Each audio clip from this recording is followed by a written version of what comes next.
안녕하세요. 놀이동산에 가서 롤러코스터를 타실 때 여러분은 어떤 기분을 느끼시나요? 긴장되기도 하지만 짜릿한 스릴을 느끼죠?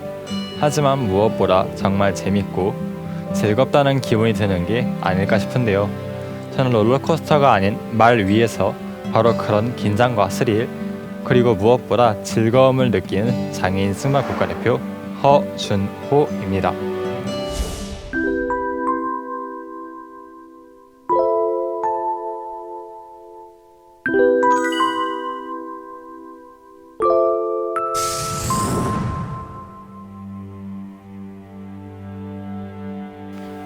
아마 다른 친구들은 무대에 서서 강연을 했을 텐데요.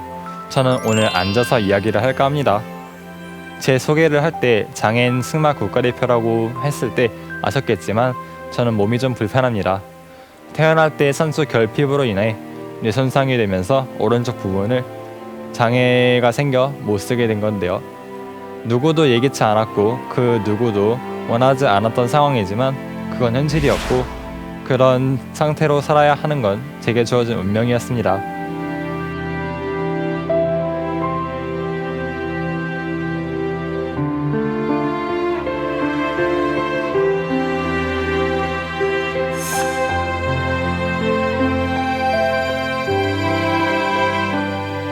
사실 전 어렸을 때 장애에 대해 몰랐습니다. 제가 몸이 좀 아픈가 보다라는 생각이었는데, 그런데 초등학교 5학년 때였던 것 같아요. 친구들이 저를 대하는 태도가 다 다르다는 것을 느꼈는데요. 예전과 다르게 친구들이 저를 놀리고 따돌림하는 거죠. 나한테 왜 이러지? 라는 생각이 들었는데 저는 이 한마디로 알게 되었습니다. 한 친구가 저에게 장애라는 말을 꺼냈는데요. 저는 그때 장애의 정확한 의미를 몰랐었고 엄마에게 물어봤죠. 그때 엄마는 장애에 대해 설명해줬고 저는 제가 뇌병변 장애라는 걸 알게 되었습니다. 비장애인과 다르다는 걸 알게 된 거죠. 사실 많이 힘들고 슬펐습니다. 왜 나는 이런 모습일까?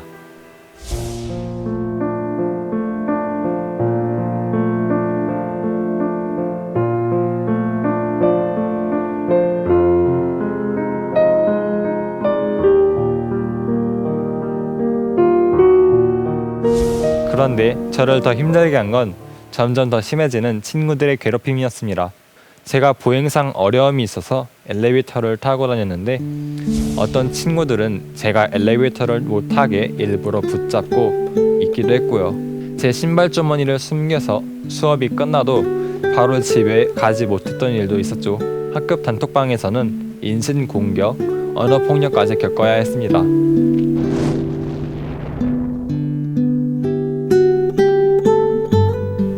결국 이런 상황을 부모님께서도 알게 되셨고 학교폭력위원회가 소집됐죠. 이것도 참 힘든 시간이었습니다.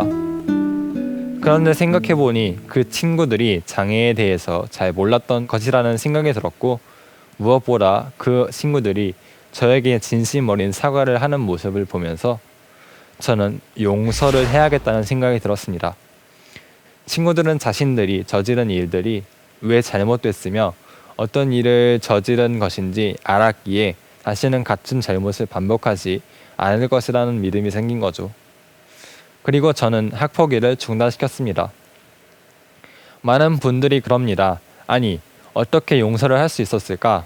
라고 하시는데, 제가 이렇게 친구들의 사과를 받아주고 용서하고 힘든 시간을 이겨낼 수 있었던 건 언제나 저를 응원해 주시는 부모님이 있기에 가능했습니다.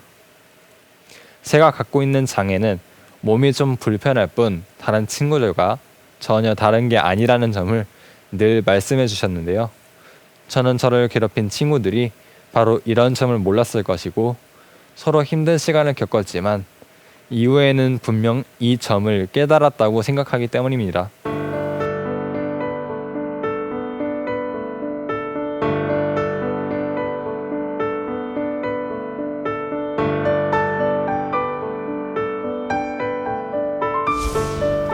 이런 부모님의 말은 늘 저에게 힘이 되었고 제가 뭔가를 하는 데 있어서 늘 도전하게끔 만들어주셨던 것 같습니다. 이런 저의 도전 정신을 더 키워주고 제가 가진 장애가 문제가 될 수 없다는 걸 느끼게 해준 분이 한 분 더 있는데요. 바로 수영 선생님입니다. 제가 허리 힘을 키우기 위해 수영을 시작했는데 다른 친구들에 비해 쉽지는 않은 상황이었죠. 하지만 이 선생님은 모든 과정을 다른 친구들과 하는 것처럼 똑같이 하셨습니다. 친구들과 진도를 맞추려다 보니 저는 제 나름대로의 방식으로 수영을 익혔고, 선생님은 거기에 조금씩 도움을 주셨는데 저는 훨씬 더 재미있고 즐겁게 수영을 배웠던 것 같습니다. 제가 장애인임에도 선생님은 그건 수영하는데 아무 문제가 없다고 하셨고, 장애 자체를 편견으로 보지 않으셨어요. 그때 수영하는 영상을 보고 엄마가 해주신 말이 기억에 남는데요. 어떤 아이가 수영을 하고 있는데 왼쪽으로 팔젓기를 할 때는 문제가 보이지 않는데 오른쪽으로 방향을 바꾸면 한동안 물속에서 나오지 않아서 깜짝 놀랐더니 알고 보니 저였다는 거죠. 굉장히 힘들 것 같은데도 멈추거나 포기하지 않고 계속 하더라는 거죠. 사실 그때 저는 굉장히 재미있었거든요. 그런데 정말 믿을 수 없는 일이 일어났죠. 선생님께서 암에 걸렸고 세상을 떠났습니다.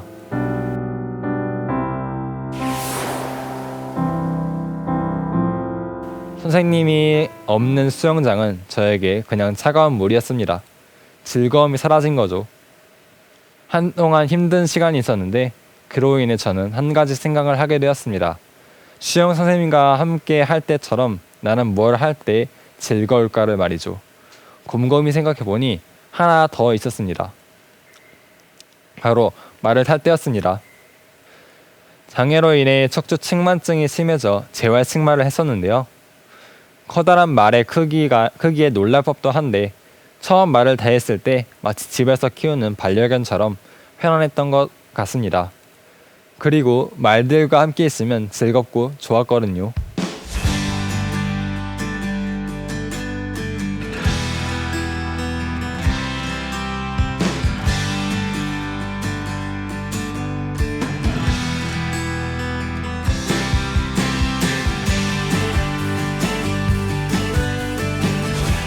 그렇게 재활로 시작한 운동이었는데 제가 사는 모습을 보고는 소질이 있는데 선수 생활을 해볼 의향이 있냐라는 권유를 받았습니다. 3학년 때부터 승마를 시작했는데 저는 제가 말을 탈 때 즐겁다라는 걸 시간이 갈수록 깨닫게 되었습니다. 대회를 나가도 성적도 꽤 좋았고요.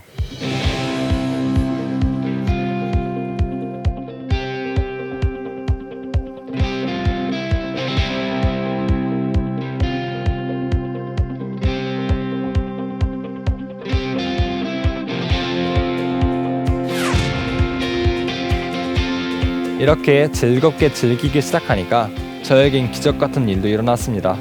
작년에 있었던 장애인 승마 국가대표 선발전에서 국가대표의 타이틀을 거머쥔 겁니다. 제 안에 이 정도까지의 능력이 있으리라고는 생각도 해보지 않았거든요. 그저 꿈처럼 언젠가 국가대표가 되어 가슴에 태극기를 달고 세계 선수권 대회나 패럴림픽에 출전했으면 좋겠다는 생각에 그저 열심히 했을 뿐인데 말이죠.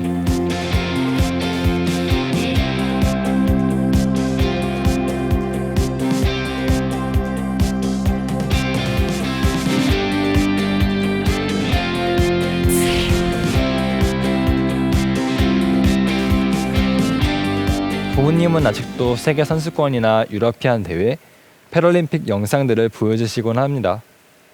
아직 멀었다는 것을 저도 느끼는 것이지만 충분히 해볼 만한 도전이라는 생각을 버리지는 않습니다.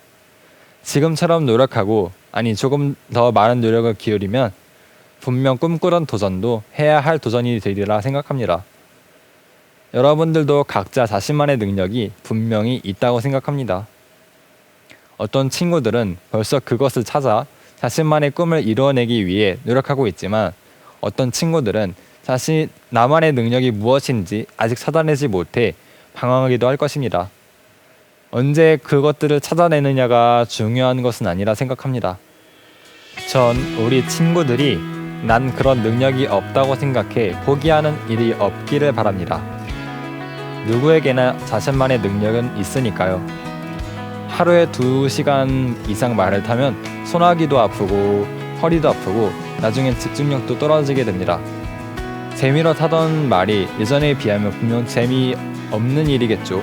하지만 하나씩 더 알아가는 것들이 새로운 재미로 다가옵니다. 슬럼프도 있었지만 이제는 제 왼쪽 가슴에 감히 태극기를 달고 대한민국 장애인 승마를 대표하여 퍼포먼스를 보여야 하는 상황이 되니 더 신중해지고 더 견고해집니다. 그래서 저는 이런 것들을 감히 제 능력에 대한 도전이고 노력이라 생각합니다. 인기 종목은 아니지만 패럴림픽 장애인 승마에서 언젠간 대한민국 허준호라는 이름이 세계를 향한 도전장을 내미는 모습을 보게 되실 겁니다. 그때는 그때 준호구나 하고 많은 응원 바랍니다. 오늘 저의 이야기가 어느 누군가에게 조금은 희망이 되길 바라는 마음으로 이 자리에 나왔습니다. 저처럼 운명으로 받아들여야 할 주어진 상황이 있을 겁니다. 힘들어만 하고 부정적으로만 생각했다면 지금 저는 어떤 모습일까요? 물론 힘들고 괴로운 일도 있을 겁니다. 하지만 그런 상황만 있는 것이 아니잖아요. 그 속에서 즐거운 일을 찾아보는 건 어떨까요? 내가 뭘 할 때 가장 즐겁지? 그 점을 찾게 된다면 자신만의 즐거운 삶을 살 수 있다고 생각합니다. 그럼 지금부터 생각해보세요. 당신의 즐거움은 무엇입니까? 지금까지 장애인 승마 국가대표 허준호였습니다. 감사합니다.